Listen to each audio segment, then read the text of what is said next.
Bueno, Eloy, muchísimas gracias por acceder a esta entrevista. Primero quería pedirte si podés presentarte, hablarnos de vos y, bueno, si por ahí, hablando de tus raíces, si tenés alguna persona que es como referente a todo esto en lo que te embarcaste vos, que ha sido esta tarea solidaria por tantas partes del mundo, ¿no? Bueno, mi nombre es Eloy Baigorri, yo soy, nací en Villa María, pero me crié en La Falda, después me fui a trabajar a Las Parejas, soy farmacéutico, bioquímico, y bueno, pertenecía al Rotary Club, y ahí en el Rotary Club había justamente un señor, un dentista, que había hecho estas misiones humanitarias y entonces siempre quise hacerla y me empecé a trabajar en eso. Cuando tenía 51 años, en 1997, empezamos a ir al Chaco, trabajando en Pampa del Indio a través de un sacerdote misionero, el padre Lobato, y después de eso, al cumplir 60 años, pude entrar en Médicos del Mundo y estuve, la primera misión internacional fue en Sri Lanka. ¿A todo esto ya estabas Después, casado? sí, sí, ya tenía 60 años cuando fui a Sri Lanka. Ujú. Y cuando empecé con las misiones al Chaco tenía 51. Ajá. Así que siempre hice un poco más de grande, ¿no? A través de Rotary Club estuve en el África en el 2003, trabajando en Zimbabue con un sacerdote misionero, el padre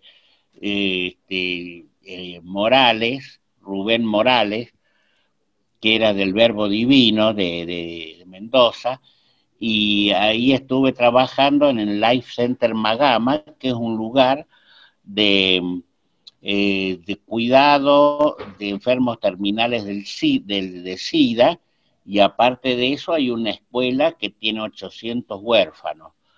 Así que gracias a Dios pude ir a trabajar ahí, y después a través del Rotary, ya en el 2010, por ahí estuve una época en el Amazonas peruano y otra época en el Amazonas boliviano. Ese fue todo mi accionar. Y antes de venirme para esta zona, que fue a los 70 años, hace 4 años, ya habíamos iniciado, siguiéndolo al ingeniero Alessi de Rotary, una, y junto con PIG, un programa para purificar el agua con el Chaco. Eso fue lo último que hice hace 4 años. Y te faltó lo de Sri Lanka. No, lo de Sri Lanka te lo mencioné antes, lo hice en Ah, el 2006 por ajá, Médicos del Mundo de Argentina. ajá. Ahí tuve la suerte, fue la única misión en el extranjero que pude compartir con Raquel, mi esposa. Yo estuve un año y ella estuvo 6 meses en Sri Lanka. Yo ahí fui como ayuda post-tsunami. En octubre del 2005 fue el tsunami, el mar entró en toda la parte sur de Sri Lanka, destruyendo todo, y en especial en Mátara. Ahí entró el agua y estaban en misa, era un domingo a las 9 de la mañana, rompió todo y al cura lo sacó por una ventana, la oleada de mar, y lo puso en el techo, a él y a otra persona, salvándonos, y algunos que supieron nadar muy bien, y dentro de todos los otros fieles fallecieron abajo, incluyendo algunas monjas, ¿no es cierto?, que habían ido a misa.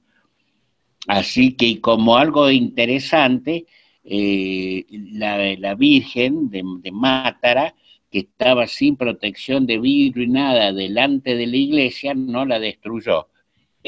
Destruyó la iglesia, mató a la gente, ¿no? Hizo un montón de cosas y la Virgen no. Después la protegieron con unos vidrios.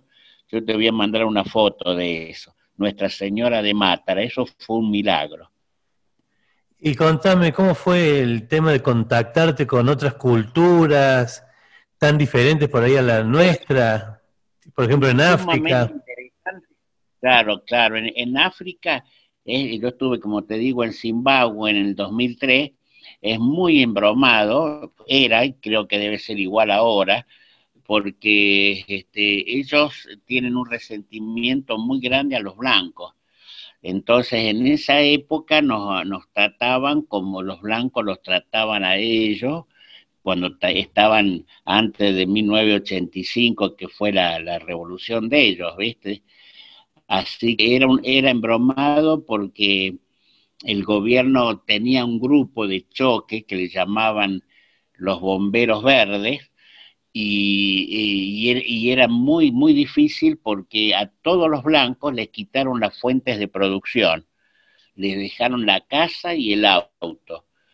Entonces había todas personas mayores nomás, porque los hijos se emigraron y desde el extranjero le mandaban plata. Con muy poca plata se podía vivir en Zimbabue. Entonces vivían bien, tenían dinero para vivir, pero estaba en un ambiente muy hostil. Nosotros cuando con el padre íbamos a las reuniones de nuestro jefe, que era un hospital que estaba a 13 kilómetros, que era de cuál dependíamos, estaban reunidos todo un aspecto muy humilde, gente muy humilde, digamos acá lincheras, ¿no? Así muy mal vestido, muy pobre, sacando el único médico que había en un radio de 250 kilómetros, y ellos se reunían en una mesa y a nosotros nos tenían sentados lejos, digamos, ¿no? Y como ellos antes, como le hacían los blancos a ellos, ¿no? Y entonces por ahí nos preguntaban y nos acercábamos a la mesa, contestábamos y nos volvíamos a sentar segregados de ellos, ¿no?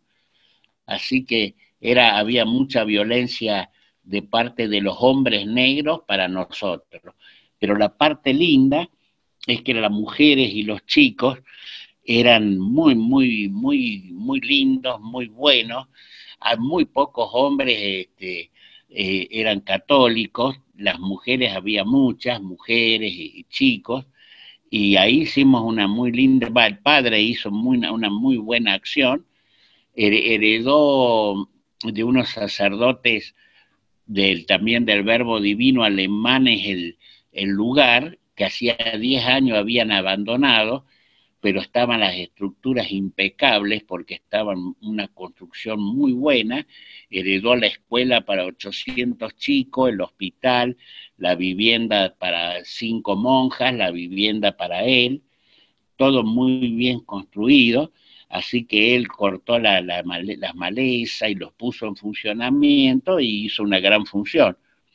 Como no teníamos muchos medicamentos, él usaba mucho los medicamentos naturales, entre ellos el aloe, ¿no? Y yuyos, así que él le decía a su farmacia y tenía unos chicos trabajando. Y los chicos eran muy dóciles y a diferencia de nuestros pueblos originarios, muchas ganas de trabajar, muchas ganas de aprender. Por eso los ingleses no los mataron a los africanos, los dejaron vivos porque y los hacían trabajar igual que nosotros acá los jesuitas los trajimos, porque los africanos tienen muchas ganas de trabajar y de aprender. Nuestros pueblos originarios no, y en África lo lamentable que eso lo viví yo, que en esa época algunos árabes compraban chicos, ¿no? Porque tenían una religión que tenían que casarse vírgenes de mujer, pero podían tener algunos chicos para satisfacerse sexualmente, y eso era muy triste de verlo, de vivirlo. Pero nosotros creo que tenían una alegría innata los africanos, desde que se levantaban hasta que se acotaban, tocaban sus tambores, que eran troncos de huecos de árboles, y tenían los chicos mucha alegría. Y yo le decía, Rubén, el sacerdote misionero, ¿de qué están contentos estos chicos que no tienen a veces nada que comer? ¿Viste? Y la providencia siempre nos ayudaba. Dice, no conocen otra cosa el hoy.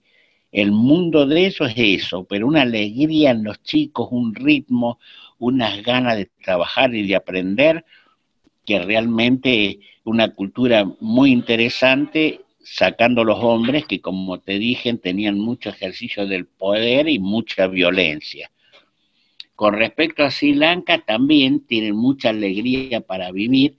Ellos son budistas, la mayoría, muy pocos católicos, creo que era un 4%, y los budistas tienen una filosofía de vida que vos por supuesto las conocés, que es no hacer a otro lo que no quieran que me hagan a mí, y con eso eran también muy contentos, una mucha alegría. En Sri Lanka había guerra civil y epidemia de dengue, así que las condiciones exteriores, digamos, de la vida eran un poco problemáticas, pero la gente aceptaba con mucha fe, con mucha alegría, todo, ¿no es cierto?, en Sri Lanka. Ahí Y bueno, la tarea que tenían en Sri Lanka era el tema del agua, ¿no? no, en el Sri Lanka era prevención del dengue. Ah, prevención del dengue.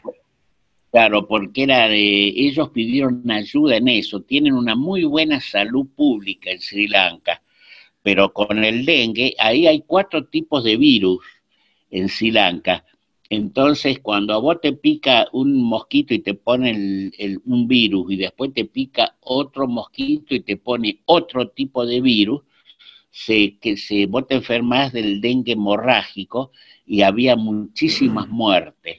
Esas son realmente epidemias bravas de dengue y no como en esta zona que hay un solo tipo de virus. Entonces vos tenés el dengue y no es tan grave acá como allá. Por ejemplo, en Carambupitía, para tener una medición, una población de 10.000 habitantes, en una semana hubo 21 muertos. ¿Y quién se moría? La gente activa. Entonces se desesperaban, se moría el comisario, el médico, la enfermera, los maestros se morían. ¿Por qué?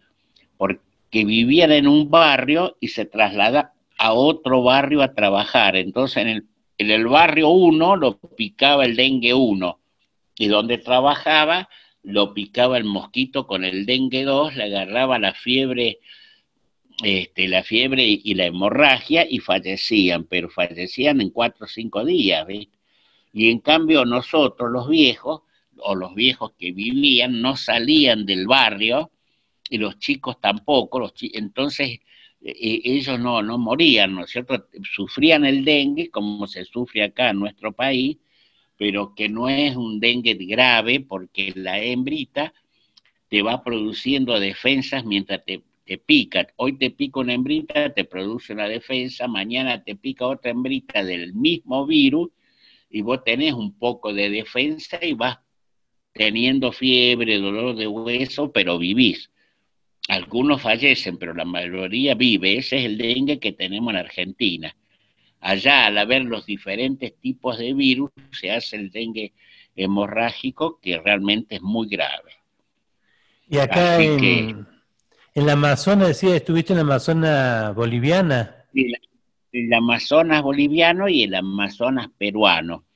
El Amazonas boliviano es fantástico. Fuimos por Rotary Club, dos grupos de 5 personas. Es un lugar de ensueño, que hay un montón de leyendas. Están los indios toromonas, y ahí, si uno se quiere enloquecer, está el Madidi, donde nosotros trabajamos, que es un parque nacional. Se puede buscar internet en www.cernap Madidi, B larga, B corta, que sería Bolivia, ¿no? Ahí hay una parte donde se cree que está una ciudad que hicieron todo de oro, ¿no? Que no es realidad. Los toromonas viajaron al Perú, le hicieron las pirámides a los incas, y después cuando aparecimos los españoles y los empezamos a matar, ellos referían que en una sola batalla de 500 personas, había 500 personas muertas en muy poco lapso de tiempo, en horas, porque ellos creían que los españoles eran dioses y nosotros los españoles los mataban como hormigas, huyeron y trajeron mucho oro a esa zona. Y ahí había una ciudad que había mucho oro que se llama que le decían el Dorado, pero no se descubrió en esa ciudad nunca, pero estaba en esa era, en esa área. Entonces había un montón de leyendas que no se podía llegar a esa ciudad, y por río, y cada uno que intentaba llegar moría en el intento. Nosotros conocimos 5 o 6 casos de personas que, ¿no?, que nos contaban a nosotros, comitiva del ejército, de aventureros, de gente preparada, que siempre había un obstáculo, o morían o no regresaban, ¿no? Así que es una zona interesante, muy, muy interesante. Y con respecto al Amazonas peruano, yo estuve en Yurimaguas, ahí en el Amazonas boliviana estuve en Apolo, que es la zona del Madrid, y en el Amazonas peruano estuve en Yurimaguas, que es una preciosa ciudad en pleno Amazonas, donde había también muchas necesidades y muchas urgencias, porque los grandes explotadores yo creo que buscaban petróleo en plena selva, hacían sus fábricas, sus emporios, y ahí tenían helicóptero, tenían todo, pero los animales que vivían en plena jungla se escapaban por el ruido y los blancos, y se venían a donde vivía la gente cerca de las costas. Entonces había desde murciélagos que transmitían rabia, serpientes venenosas de 4 metros y un montón de animales.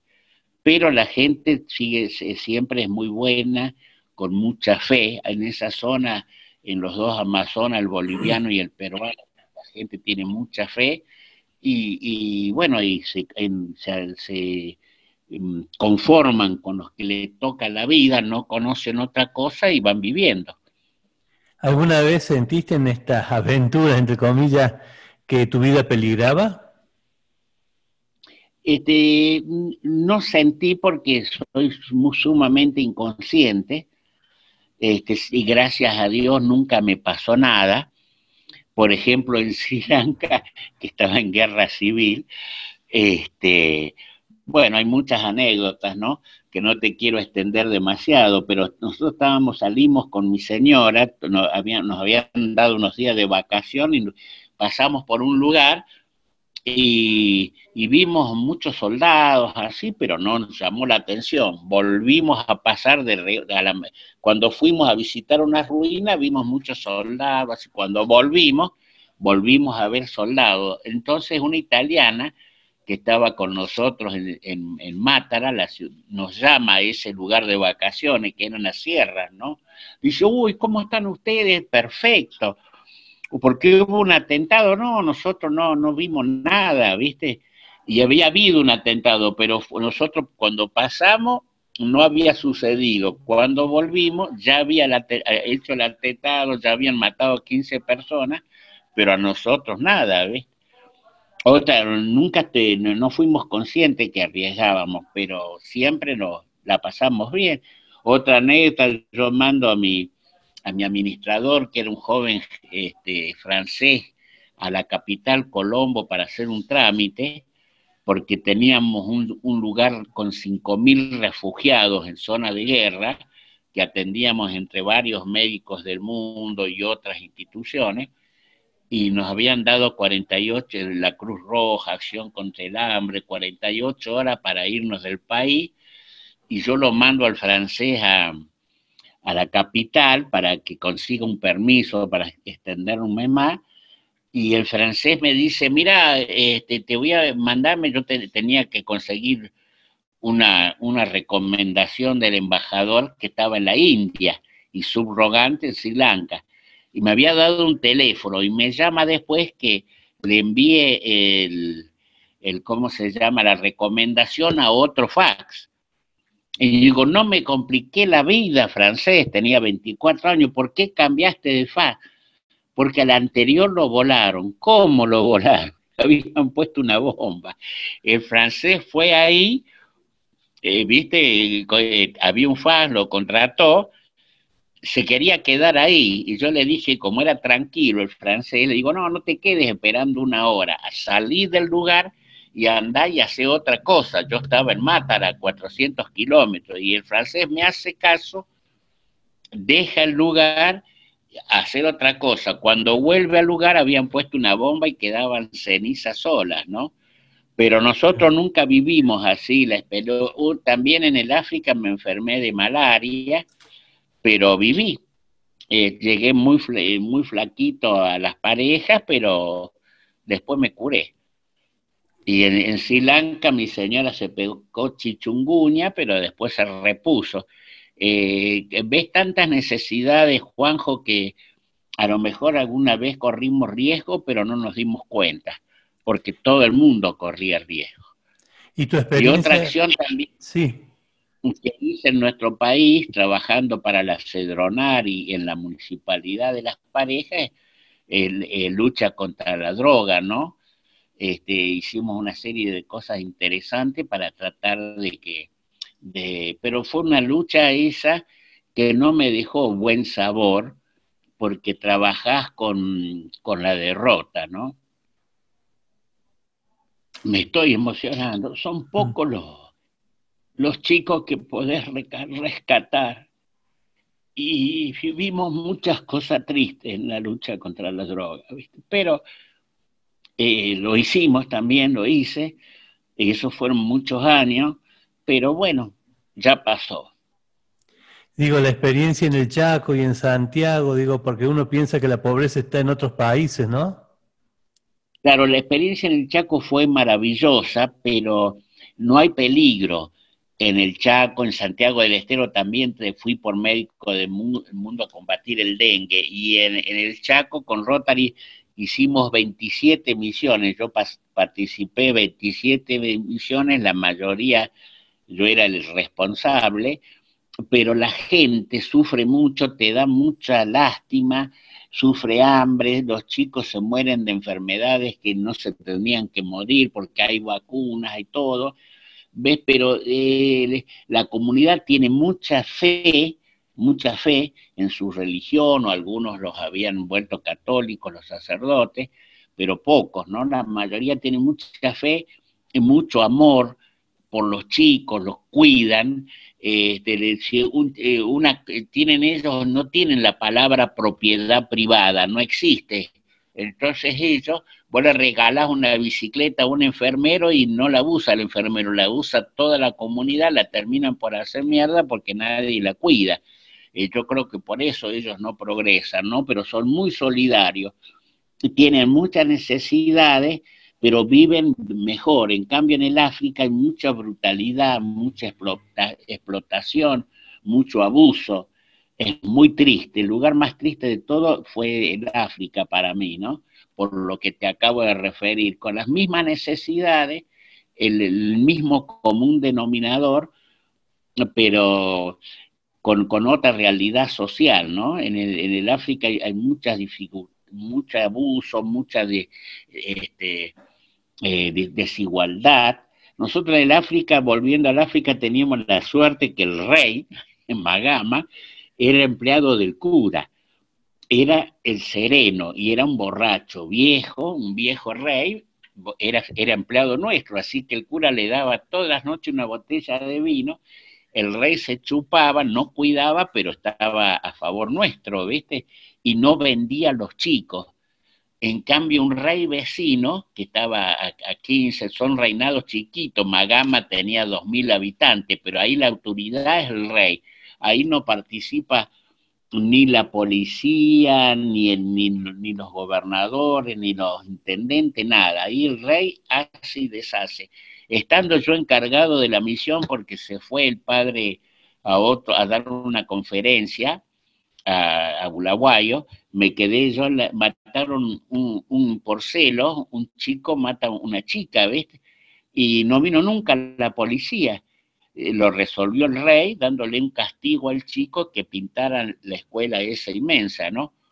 Así que nosotros teníamos, en cambio, yo te estaba contando, un reyesuelo vecino por una moto cross, un par de anteojos, un reloj, funcionara o no, le vendía a los árabes 200 chicos, 300 chicos, y los árabes los llevaban para abusar de ellos. En cambio nosotros, gracias a nuestro rey, él no vendía a los chicos, nosotros le dábamos educación a 800 chicos, 600 abandonadas, 3 veces huérfanos.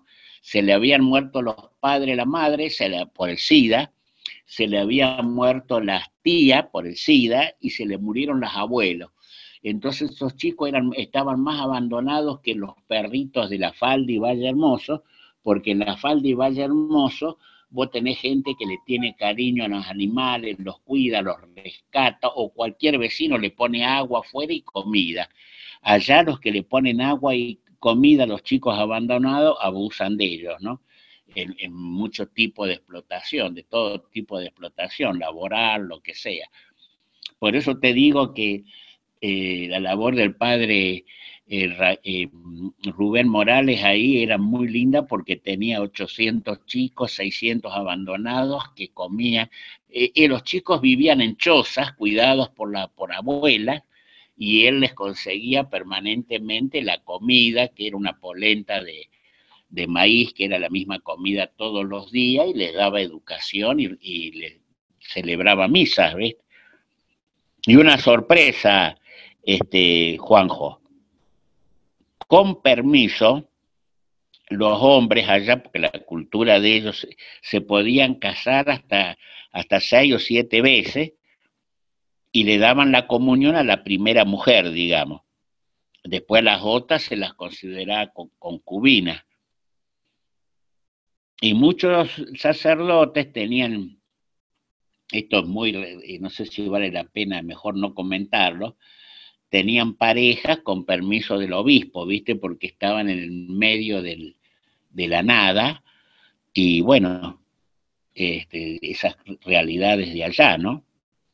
Pero hacían una gran labor en esos lugares, sobre todo los sacerdotes misioneros extranjeros, ¿viste? Porque los sacerdotes locales a mí me daba la impresión que tenían una fe media relativa y era más una salida laboral que la profesión de sacerdote. En cambio, los sacerdotes misioneros extranjeros hacían muchísimos sacrificios, ¿viste?